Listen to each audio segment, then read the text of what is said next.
Welcome to The Virtual Shift, a show looking at the seismic changes happening in healthcare with virtual care at the epicenter. Join me and my guests as we look at key cultural and policy shifts impacting how providers, payers, and patients connect, as well as how care is being reimagined both for today and the future. Hello, and thanks for tuning in today. I'm your host, Tom Foley. You can learn more about this show by visiting the program on healthcarenowradio.com, and be sure to follow me on LinkedIn, Twitter at FoleyTom, and the hashtag The Virtual Shift. We have a great guest on, and this is going to be a two-part series. Our guest today is Dr. David Nash. He's a founding Dean Emeritus and Grandin Professor of Health Policy at the Jefferson College of Population Health. Dr. Nash, welcome to the program. Great. Thank you very much, Tom, and thanks for your interest in our work. Awesome. So, Dr. Nash, you wrote a book recently, How COVID Crashed the System. And so the conversation today is going to be about that book. There's a couple of excerpts that we'll focus on. So we'll just jump right into that. First, give us some insight as to what motivated the creation and the writing of the book. Great. So first, a little bit of background. The Jefferson College of Population Health is the nation's first such school. We opened the doors in September of 2009, 9/9/09 to be precise. So it's a really remarkable achievement on the part of our entire team and our university. I was the founding dean and stepped down 3 years ago, and now we're very ably led by Dean Billy Oglesby. So I spent 11 years in the deanship. So we've been interested in the issues of the social determinants of health, studying the healthcare industry. I've been on the faculty at Jefferson for 32 years, 18 years on the Grandin Family Chair. So this is not a new issue for us, not by a long shot. But as it relates to the book itself, like everybody else, I was at work on Friday, March 13th, 2020. Who could ever forget that day? And it was announced that our university was shutting down. I told my longtime assistant, bring home work for 2 weeks and I'll see you soon, just like everybody else. And sadly, of course, months into it, there didn't seem to be any end to what we were facing in this unprecedented global emergency. The good news is I had befriended Charles Wolfforth, a award-winning science writer, at a meeting in New York City in November of 2019. So pre-Thanksgiving 2019, I got to meet Charles at a great meeting. We became pals. He shared some of his books with me, really fantastic writer. And in the late spring, early summer of 2020, June, July of 2020, 6 months into the pandemic, Charles and I reconnected and he said, listen, you've got an important voice. I can help you. Why don't we write a book together about the pandemic and its impact on the country? And I thought, good Lord, I've got enough on my plate. But Charles was amazing and said, we can do this. And so that began the process of crystallizing the idea for the book, which focused on the analogy we made to the healthcare system was an airplane that had crashed, and we were the NTSB, National Transportation Safety Board investigators, looking for the black box as to what went wrong. And we know damn well what was in that black box. That's part one of the book. And part two of the book is how to fix it. But back in June of 2020, the tactical reality was writing an introductory overview chapter, finding an agent, shopping the book, getting a publisher, and we did all of that in under 2 years. And Charles and I spent every other week for 18 months on a 90-minute recorded Zoom call, and he is just an amazing individual who channeled our recorded Zoom calls into fantastic prose. And the book was published just this past week. And I'm happy and proud to report that we've already sold over 2,000 copies in its first week out. And 48,000 hits on LinkedIn in 24 hours. We're on to something here, Tom. So I appreciate your interest. But the short story is Charles Welforth, a award-winning science writer, prevailed on me, and we became a great team. I could not have done it without him, and he certainly couldn't have done it without me. So we did it as a team, and I'm incredibly proud of our effort. On a very personal note, I'm way too old to have contributed to the care of patients at the bedside. I'm married to a doctor. We have 3 wonderful children, and one of our 3 children is a frontline hospitalist physician who was and still is at the very front line of care of these patients. So I said, well, I'm going to harness what I'm best at, and that's using my mouth and my speaking and translate that into a book. So when I look back, I'll be able to say this is what I contributed to the conversation, since I couldn't do it by taking care of patients anymore. Very interesting, and congrats on the early success of the book for sure. Thank you. And when I read the LinkedIn posting, I immediately said I want to hear more, and that's ultimately how I reached out to you. And I appreciate you taking the time to share your thoughts.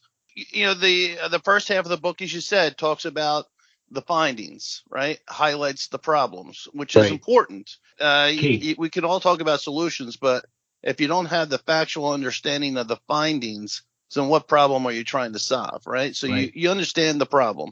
So tell us a little bit about the opportunities that were prevented from our healthcare system having a robust response to the pandemic. Well, you mean what were the issues that we uncovered?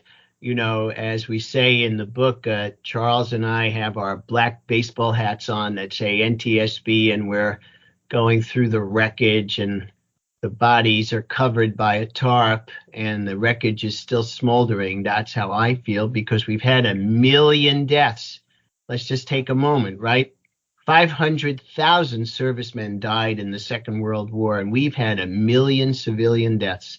Nothing like this has ever happened in our country. Far more per capita than any country in the world. How could that be for a nation that spends 20% of the greatest GDP in the world, $4 trillion, on an industry that has poor outcomes?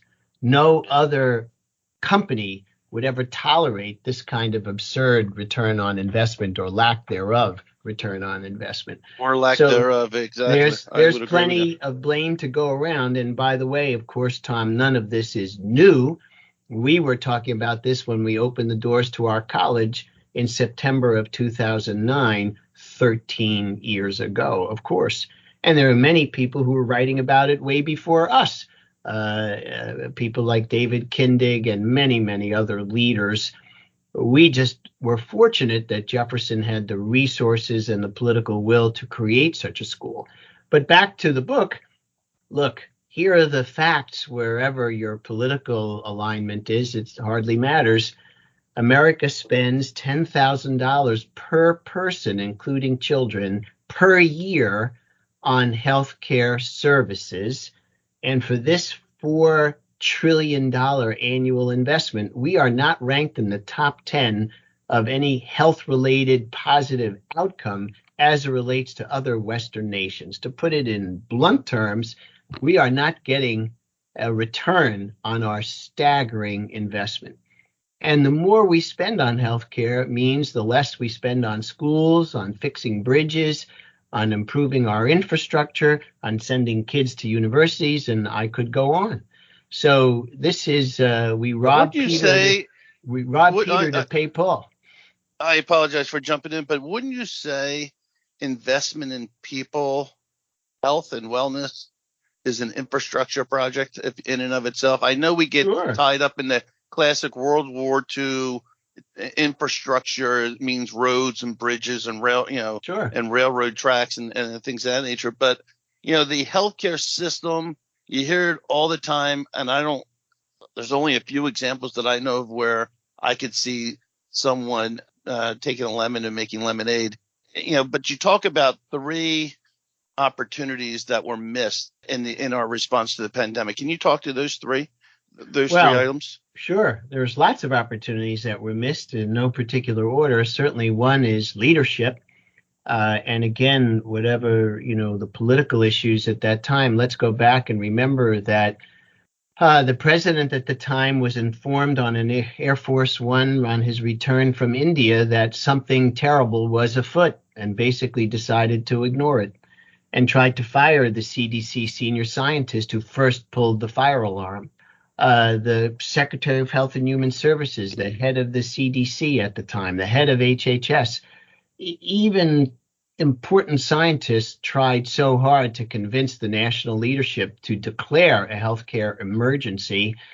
And we totally fumbled the football from the very beginning. We created a test that didn't work. We didn't issue clear guidelines. It was confusing from the very get-go. And What do you mean we created a test that didn't work? Can you highlight that? The original COVID test put forward by the FDA didn't work. It had the wrong reagents. It was inaccurate. It caused unbelievable suffering down the road because it gave inaccurate results.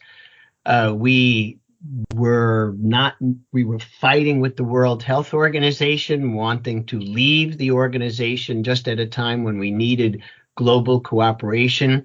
And we suffered from American exceptionalism, which is a fancy way of saying if it's not invented here, it can't be any good.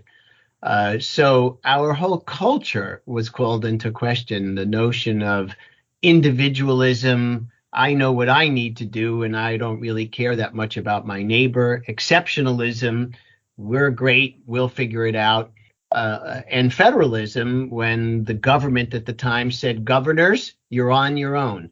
Can you imagine governors using the National Guard to go and grab masks and ventilators at their regional airports to protect them from poaching from other governors? I mean, this is unbelievable. Historians are going to have a wonderful time sorting all this out. Charles and I didn't have the luxury of a lot of time, so we do talk about these issues.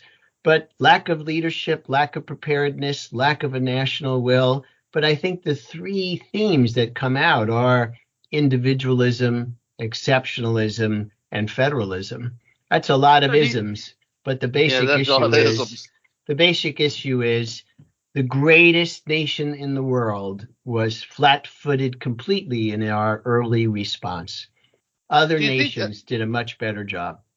Yeah, well, from an outcomes perspective, no question. Sure. So I would agree. I don't want to get into politics because it never leads to a good end. But I'm hopeful that you and I can have that conversation without disagreeing or just respecting each other's opinion. But do you think in all that we were in the middle of an election year and we had media and the opposite sides of the equation just playing politics with the issue? Oh, I think there was a lot of politics, no question, good and bad on both sides. Absolutely. Yeah. There are no winners here. Everyone was a loser. Everybody was a loser. Everyone was a loser, no question. And sure, in the retrospectoscope, we could talk about complete shutdowns or partial shutdowns, China's current policy, its previous policy, the shining lights of Australia, New Zealand, Italy, and elsewhere. We could have learned a lot. Let's talk about Italy as one good example. Jefferson, my home for the last 32 years, has a very close relationship with major healthcare centers and hospitals in Rome, Italy.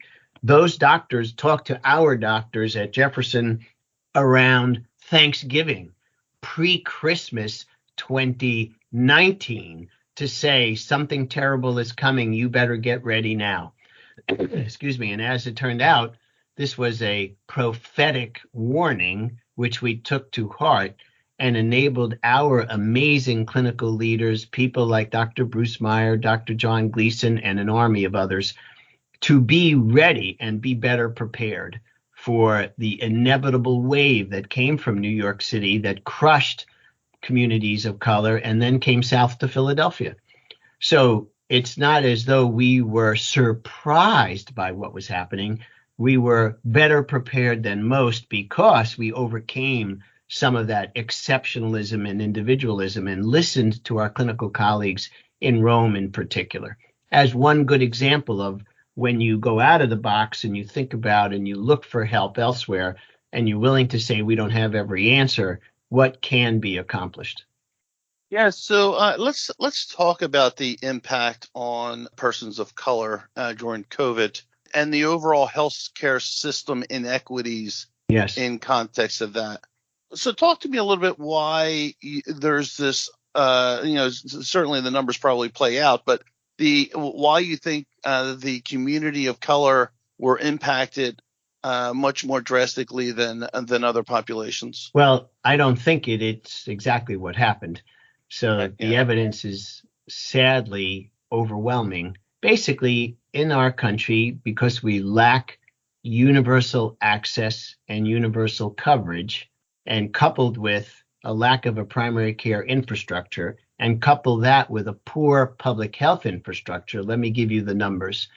I already said we spend $10,000 per person per year on healthcare services and $400 per year per person on the public health infrastructure. So as my colleague Lena Wynn says, public health saved your life today. You just don't realize it because you have clean water, vaccinations, not COVID, but everything else, sanitation, and all the other things that deliver far better outcome than the entire healthcare system put together on its best day. So communities of color who lacked access, lacked primary care, basically in the United States, here's the equation. If you are poor, and that's 1 out of 4 people in our great founding city of Philadelphia, if you're poor, you have poor health, almost by definition. This does not exist in most of the Western world as it relates to healthcare. So if you're poor, you're in a food desert, you have structural racism, you have suffered from lack of access. The Black community in Philadelphia in particular suffers from clinical issues, obesity, coronary disease, in disproportionate numbers, 2, 3, 4 times that of a aged, match controlled, non-Black community. So it's no secret. First, peoples of color in New York City were crushed, and everybody remembers the refrigerated trucks outside Queens General Hospital. And then when it came to Philadelphia, the same thing happened to our minority community. And it's easy for guys like you and me to talk about this, but it is unbelievable what COVID did was just shine a bright light on things that everybody in our business knew. We call them now the social determinants of health or the drivers of health. But essentially, it reduces down to poverty equals poor health. And this is a complex problem related to education, crime, housing, food. It's a toxic witch's brew of issues, all of which existed pre-COVID. But COVID just shined spotlights on things that people did not want to talk about. But let me pause you there, Doctor. So I had a guest on earlier, Michael Grace. He's a civil rights leader, and he had a previous leadership position at Kaiser Permanente. Yes, and he wrote an article about healthcare in the Black community, and one of his interesting takes, among many, were that. And I always ask the question now, do you think there's an issue with a lack of access to care or a lack of access to the cure? And the point there being is what Michael Grace said was, hey, I get the care plan that I'm supposed to get, right? Eat healthy, exercise. But my neighborhood store down the street sells 36, 70 different flavors of beer of course. and, potato chips and pretzels and things of that nature, but they don't sell any apples and oranges. That's right. Of course, correct. And the point there being is it's a community that matters, right? It's not Yes. just, I don't know what needs to change. I don't know if I'm going to get in trouble for saying this, but are our freedoms too broad in the context of, yeah, you can do whatever you want, right? But at the same time, we need to get people, everybody, on a healthy path. Absolutely. So that we can all enjoy the benefits Well, of this life. goes back to the 3 horses of the apocalypse that we talked about: individualism, exceptionalism, and federalism. Individualism, let's be real. It's the television show 1883. We're in the covered wagons heading to Oregon. We're fighting the Indians, ridiculous. So couple that with a federal government who at that time did not coordinate at the regional level. Couple that with a broken public health system. Well, that's a recipe for disaster. And if you're poor, double what I just said, triple what I just said. So, of course, cities with large minority populations like New York and Baltimore and Philadelphia and Washington, D.C., got crushed. It's no surprise at all. That's what's in the black box that we found at the crash site. And this was known by all, but not public knowledge as much until the COVID pandemic. Oh, and then add on in June of 2020, George Floyd, civil unrest, an unbelievable, and the national election. It was a recipe for social disaster, and that's exactly what occurred. So this is not an easily fixable flip a switch, we're going to get it going tomorrow. That's why half of the book is focused on, well, what do we do from here? But I think, Tom, for me, as a student of the Second World War, there's a great trilogy about War in the Pacific by Ian Toll, 3 books, thousands of pages, which I read last summer. And in the very last page, he's talking about Ben Bradley, who became, of course, the editor-in-chief of the Washington Post, who served in the Pacific Theater as a near teenager. And he got home, and he and many others in 1945, late summer, early fall of 45, even into 46, and it goes like this: when the dying stops, the forgetting begins. And that's exactly what we're in September of 2022. 1 million Americans have died. Are we going to use this, grab this opportunity in our own industry to change what's broken? That's why Charles and I wrote the book. When the dying stops, the forgetting begins. My God, how true.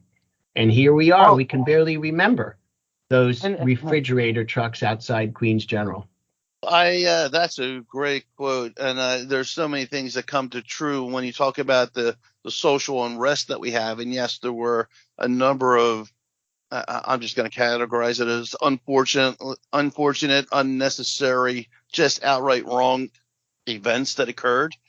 So I get that, and it was a reflection of an entire population as to we all think that way, and that's not true. I grew up poor. In a poor family, a 3-bedroom house with 8 folks living in the house. My father was a computer programmer for U.S. Steel. My mother worked in the kitchen at the school, high school, and we fought our way out of that house, if you will. Right? It was a great house, but we all 6 of us had to fight our way out. But there's history when you talk about the when the dying stops. I mean, we forget about history. And when as soon as the event occurs, we start to forget, right? So I'm passionate about COVID because my daughter's father-in-law passed of COVID. He's probably the most direct person that I know that died of COVID. Many people have had it that I know, but there is this underlying, I think you call it out right in the book about this. There's this underlying cancer, I hate to say it that way, but within our own health system, within our own ecosystem, within our own culture, that is preventing us from doing ultimately the right thing. That's your correct. Thoughts? Yes. So thank you. Yes. The second half of the book, the first half is, woe is me. How did we get here? Why did this plane crash? To continue the analogy. And the entire second half of the book is devoted to what we believe are very pragmatic, realistic, doable, fixable issues. Let's start with changing the entire economic incentives. We have a system that does not reward improving health, quite the opposite. We have a $4 trillion system where most experts agree 1/4 of the entire spending is of no value. In fact, it could be even harmful. So let's start with figuring out maybe we could tackle that waste, as we call it, clinical waste, administrative waste, duplication, unnecessary testing, all of the rest of it, which has been well documented over 2 decades. And remember, we have 400 plus references in the book as well. So let's tackle that $1 trillion of waste and reallocate that money and rebuild an effective public health infrastructure as one thing. Let's, instead of having 2 type 2 diabetes drugs in the top 4 drugs bought by Medicare, let's tackle obesity starting in elementary school. I mean, let's build the doctor we want tomorrow. Let's start working on her curriculum today. I mean, we could go on and on. So that's the second half of the book, is a very pragmatic approach. Without screaming and yelling, there's a lot we could do today to fix the system for tomorrow. And we drew on interviews with experts from all over the country, more than 25 leaders, both at Jefferson and around the world, to help us focus on some of these pragmatic changes. Awesome. I'm going to stop you there. I appreciate your thoughts on this. Dr. Nash, can you tell the audience where they can find the book? Sure. The book is available right now on Amazon or directly from the publisher. The publisher's name is Roman, R-O-W-M-A-N, Roman in Littlefield. If you just go to roman.com online, you could order it directly from the publisher. And the good news is also I am contributing every nickel of revenue from the book to the College of Population Health at Jefferson. So we're here, not lining my pockets, but we're giving resources to our great college. Dr. Nash, thank you for your time, your efforts and your insights. I appreciate it. Thank you very much, Tom. I really appreciate it. I want to thank the show sponsors, HP. HP Engage Long Life Cycle Products provides the stability, safety, and security you need, plus flexibility and performance designed for today and tomorrow. As well, GenieMD, providing a modular, scalable, and customizable virtual care platform and clinical services to help providers extend care into the home, increasing access and quality while driving new revenue opportunities. If you missed part of today's episode, you can tune in at the same time, 11 a.m. or 7 p.m. Eastern, throughout the week, and be sure to check out the program page on healthcarenowradio.com. And remember, connect or follow me on LinkedIn, Twitter at FoleyTom, and follow the show's hashtag, The Virtual Shift. I'm Tom Foley. Until the next shift.